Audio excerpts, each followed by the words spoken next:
करो थोड़ा थोड़ा के बोलना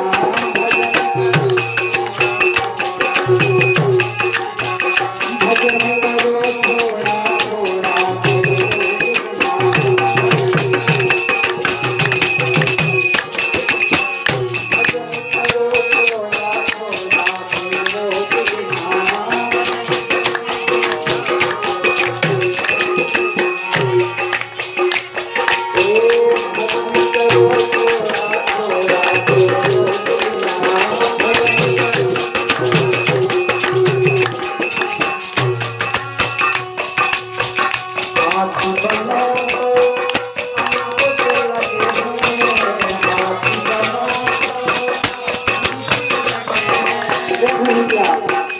भगवान का भजन नहीं करोगे तो 84 के चक्कर में तो घूमना ही पड़ेगा, क्योंकि 84 लाख महीना बताई है और 84 लाख महीने जब पूर्ण हो जाते हैं तब मनुष्य का जन्म होता है। 84 जब वैसे भजन नहीं करोगे तो पशु पक्षी भी बनोगे।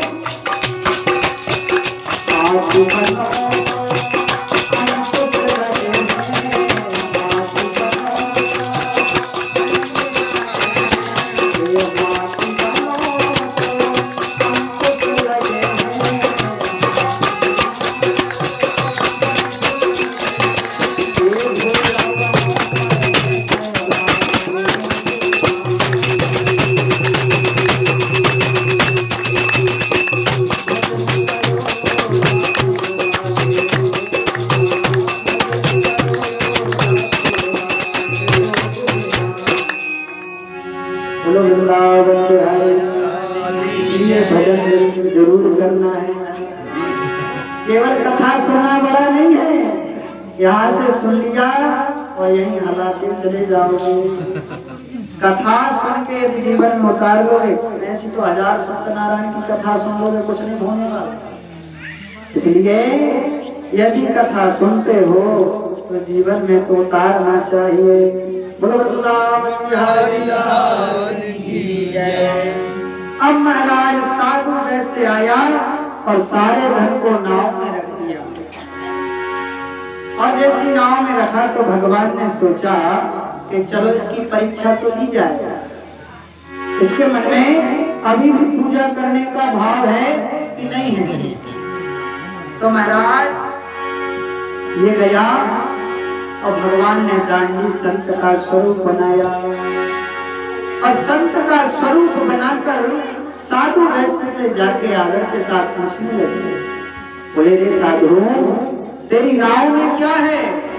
तब महाराज साधु अभिमान में भर गया, मन में सोचने लगा संत महात्मा ऐसा न अभी कह देंगे धन भरा है तो कुछ मांगने लगे। तो कपटता पूर्वक उसने बहाना मार दिया, कहता है महाराज आप क्यों पूछते हो, क्या लेने की इच्छा है? और आप पूछ रहे हो तो हमारी नाव में तो बेल पत्ते आदि भरे हुए हैं। ऐसा बहाना मार दिया। पर महाराज कहते हैं विनाश काले विपरीत बुद्धि, इतना कष्ट मिल गया फिर भी इसकी बुद्धि ठिकाने नहीं आई। तो कहने का तात्पर्य है इसने बहाना जब मार दिया तो कहते हैं कि आप कितना भी बहाना मारो, कभी कभी बहाना मारने से भी बात नहीं बनती। आप बहाना भी मारोगे तो भी आपका बहाना फैल हो जाएगा। एक संत जी सुनाते थे, बोले भैया एक घर में एक रिश्तेदार आया, और एक रिश्तेदार जब आया तो उस रिश्तेदार की उस व्यक्ति ने सेठ ने खूब सेवा की। अब जब घर में सेवा की तो महाराज वो तो रुपया जाने का नाम ही ना ले। अब वो मन में सोचे अच्छा खाने को मिल रहा है, अब जाने में क्या हर्ज है, बढ़िया आराम करेंगे विश्राम करेंगे। अब सेठ परेशान, महाराज ये तो आ गया जाने का नाम ही नहीं लेगा। अब उसने महाराज पत्नी से कहा, बोले देवी बोले क्या है? बोले ये तो जाने का नाम ही नहीं लेता। बोले क्या करें? पत्नी कहती और खिलाओ हलवा पूरी, अब वो नहीं जाएगा। तो पति ने कहा कुछ ना कुछ तो करो ताकि ये चला जाए। तो महाराज पति ने कहा कि हम और तुम एक बहाना बनाते हैं। बोले कैसे? बोले आपस में झगड़ा कर लेते हैं। बोले पत्नी ने कहा हम और तुम आपस में कभी लड़े भिड़े हैं? बोले सच में थोड़ी ना लड़ना है, झूठ मूठ का झगड़ा करना है। अच्छा, बोले और क्या? बोले झगड़ा करेंगे तो ये तो अपने आप ही चला जाएगा। अब महाराज दोनों आपस में झगड़ गए झूठ मूठ का। पति कहता है तेरे से कुछ नहीं आता, तुम कुछ काम की नहीं है। अब पत्नी कहती आप भी मुझे डांटते रहते हो, आज मैं भी खाना नहीं बनाऊंगा। पति कहता है मत बनाओ, हम भी नहीं खाएंगे।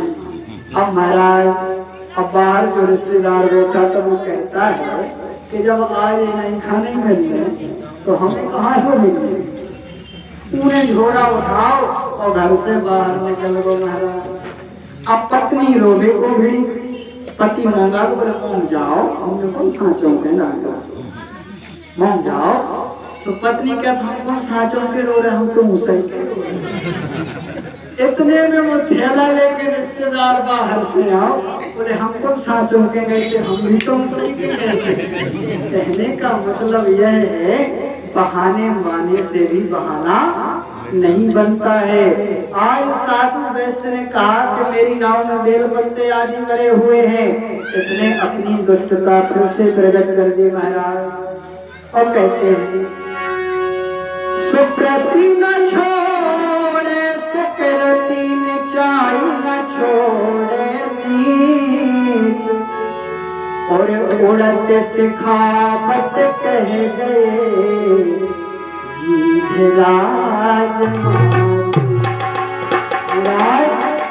सज्जन व्यक्ति अपनी सज्जनता नहीं छोड़ता और दुष्ट व्यक्ति अपनी दुष्टता को नहीं छोड़ता। इसके प्रतीक हैं दो कौन? मामा मारी और गीधराज जटायु।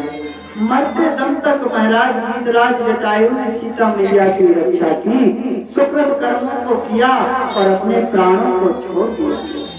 और महाराज मारीच जब एक ही बाण में भगवान ने समुद्र उस पार गिरा दिया था तो उसे समझ जाना चाहिए था कि ये वही राम है जिन्होंने एक बाण में 1000 योजन इस पार गिरा दिया था, फिर भी मृग बनकर गया। दुष्टता उसने दिखाई, आज वही दुष्टता साधु ने फिर दिखा दी। एक संत से नहीं स्वयं भगवान से असत्य वचन कह दिए और कहते महाराज संत से गुरुओं से अपने बड़ों से कभी झूठ नहीं बोलना चाहिए। यदि आप झूठ बोलोगे इसका परिणाम बुरा होगा। भगवान ने कहा साधु तू कहता है मेरी नाव में बेल पत्ते हैं, जा तेरा वचन सत्य हो, तेरी नाव में बेल पत्ते आदि ही भरी रहे। ऐसा कह के दंडी भगवान थोड़ी दूर जाकर बैठ गए महाराज। अब जब समझा जब वह साधु नित्य क्रिया से निवृत्त होकर और नाव के पास आया तो नाव में देखा महाराज बेल पत्ते आदि भरे हुए हैं। जब यह दृश्य देखा तो मूर्छित होकर जमीन पर गिर पड़ा। थोड़ी देर बाद बहुत कष्ट प्रकट करने लगा और महाराज तुरंत दामाद ने समझाया कि पिताजी आपने एक संत से, अरे संत से नहीं स्वयं भगवान से ही असत्य वचन कहे हैं, इसलिए आप उन्हीं की शरण में चलो, वही तुम्हारा कष्ट दूर करेंगे। महाराज तुरंत साधु बनिया दमाद के साथ भगवान दंडी की शरण में गए, चरणों में साष्टांग प्रणाम किया और क्षमा याचना की। तब महाराज भगवान ने कहा रे साधु तू मेरी पूजा से बार बार विमुख हुआ और तुझे बहुत कठिन दुख प्राप्त हुआ और तेरी बुद्धि ठिकाने नहीं आई।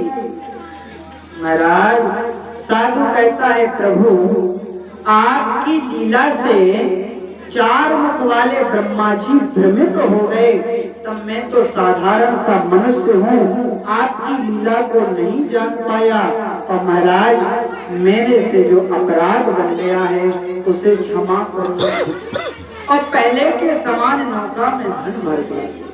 महाराज बार बार क्षमा याचना मांगी और साष्टांग प्रणाम किया। भगवान ने उसके इच्छा अनुसार वर देकर अंतर ध्यान हो गए। साधु प्रसन्नता के साथ नगर आया, दूतों को आदेश दिया। दूतों ने घर जाकर सूचना दी। उस समय कलावती लीलावती सत्यनारायण भगवान का पूजन कर रही थी और महाराज बड़े प्रसन्नता के साथ लीलावती पति के दर्शन को गई। कलावती ने प्रसाद छोड़ दिया। इसके प्रभाव से उसका पति पानी में अदृश्य हो गया। महाराज आकाशवाणी हुई कि ये प्रसाद खा के आए तो इसके पति के दर्शन इसे अवश्य होंगे। महाराज कलावती तुरंत गई और प्रसाद पाया और पति के दर्शन पाए। और तो और साधु बनिया हर पूर्णिमा को श्री सत्यनारायण भगवान का पूजन करने लगा और बहुत काल तक श्लोक का सुखभोग कर अंत में मरने पर वैकुंठ को चला गया। इति श्री स्कंदे रेवाखंडे पंचतुर्थोऽध्याय समाप्त। गुरु सत्यनारायण भगवान की